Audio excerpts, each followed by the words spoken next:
24 ஆண்டுகளுக்குப் பிறகு மேட்டு நீரேத்தான் கிராமத்தில் பசும்பொன் முத்துராமலிங்க தேவர் சிலை மற்றும் மணிமண்டபம் திறப்பு விழா நடைபெற்றது. மதுரை மாவட்டம் வாடிப்பட்டி அருகே உள்ள மேட்டு நீரேத்தான் கிராமத்தில் 24 ஆண்டு கால போராட்டத்திற்கு பிறகு பசும்பொன் முத்துராமலிங்க தேவரின் திருவுருவ சிலை மற்றும் மணிமண்டபம் ஆகியவை 29/10/2025 அன்று திறக்கப்பட்டது. கடுமையான மற்றும் நீண்ட போராட்டங்களுக்கு பிறகு எம்.என். வெள்ளையன் சீடர்கள் அறக்கட்டளை எடுத்த தீவிர முயற்சியின் காரணமாக இது சாத்தியமானது. இந்த முயற்சிக்கு மறவர் சமுதாயத்தின் முழு ஆதரவும் கிடைத்தது. சென்னை உயர்நீதிமன்ற மதுரை கிளையின் உத்தரவின் அடிப்படையில் சிலை மற்றும் மணிமண்டபம் அமைக்கப்பட்டுள்ளது.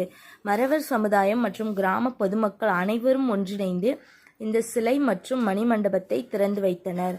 சமுதாயத்தின் நீண்ட நாள் கோரிக்கையை நிறைவேறியதால் கிராம மக்கள் மிகுந்த மகிழ்ச்சி அடைந்துள்ளனர்.